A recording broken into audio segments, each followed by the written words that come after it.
अगर आज रात अचानक आपके फोन पर एक नोटिफिकेशन आए, ग्लोबल कॉन्फ्लिक्ट स्टार्टेड, और कुछ ही मिनटों में टीवी स्क्रीन पर आग, धमाके और मिसाइलों की तस्वीरें भर जाएं, तो क्या आप समझ पाएंगे कि यह सब कैसे शुरू हुआ? ये कोई कल्पना नहीं, बल्कि ईरान और अमेरिका के बीच बढ़ते टकराव की असली सच्चाई है, जो 2026 में दुनिया को हिला रही है। ये कहानी आज की नहीं है। इसकी शुरुआत 1979 से होती है, जब ईरान में इस्लामिक क्रांति हुई और उसने अमेरिका के खिलाफ खुलकर मोर्चा खोल दिया। उसके बाद से दोनों देशों के रिश्ते कभी सामान्य नहीं रहे, लेकिन असली टकराव शुरू हुआ न्यूक्लियर प्रोग्राम को लेकर। अमेरिका को शक है कि ईरान परमाणु हथियार बना रहा है, जबकि ईरान बार बार कहता है कि वो सिर्फ ऊर्जा और विकास के लिए काम कर रहा है। सालों तक बातचीत होती रही, समझौते बने, फिर टूट गए।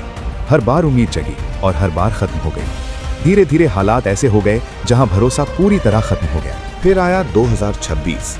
एक रात अचानक अमेरिका ने ईरान के कई अहम ठिकानों पर एयर स्ट्राइक कर दी। इन हमलों का निशाना था मिसाइल बेस, सैन्य ठिकाने और न्यूक्लियर फैसिलिटी। कुछ ही घंटों में पूरी दुनिया में खबर फैल गई कि ये एक बड़ा टकराव बन चुका है। ईरान ने तुरंत जवाब दिया। सैकड़ों मिसाइलें दागी गईं, ड्रोन अटैक किए गए और अमेरिका के बेस को निशाना बनाया गया। अब ये साफ था, ये सिर्फ एक हमला नहीं, बल्कि एक खतरनाक संघर्ष की शुरुआत है। इसका असर तुरंत दिखने लगा। तेल के दाम बढ़ गए, गैस महंगी हो गई, शेयर बाजार गिरने लगे, फ्लाइट्स रद्द होने लगी, व्यापार पर असर पड़ने लगा।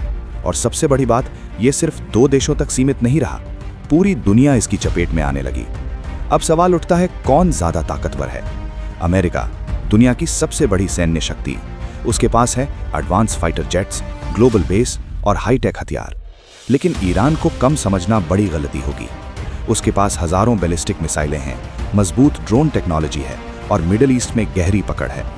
यही वजह है कि ये टकराव आसान नहीं है। रिपोर्ट्स बताती हैं कि भारी नुकसान के बावजूद ईरान की ताकत पूरी तरह खत्म नहीं हुई, यानी खतरा अभी भी बना हुआ है। अब सबसे बड़ा डर क्या है? ये टकराव किसी भी समय एक बड़े युद्ध में बदल सकता है, क्योंकि इसमें शामिल हो सकते हैं इजराइल, खाड़ी देश और अन्य बड़ी शक्तियां। यानी ये एक वर्ल्ड वॉर का रूप ले सकता है। और अब युद्ध सिर्फ जमीन तक सीमित नहीं है, ये साइबर वॉर में भी बदल चुका है। हैकिंग, डिजिटल हमले, इंफ्रास्ट्रक्चर को नुकसान पहुंचाने की कोशिश। अब लड़ाई 3 जगह हो रही है, जमीन पर, आसमान में और इंटरनेट पर। लेकिन असली सवाल अभी भी वही है, क्या कोई जीत रहा है? सच्चाई यह है, दोनों देश अपनी अपनी जीत दिखा रहे हैं, लेकिन असली नुकसान आम लोगों को हो रहा है, जो इस युद्ध से जुड़े भी नहीं हैं, फिर भी उनकी जिंदगी सबसे ज्यादा प्रभावित हो रही है।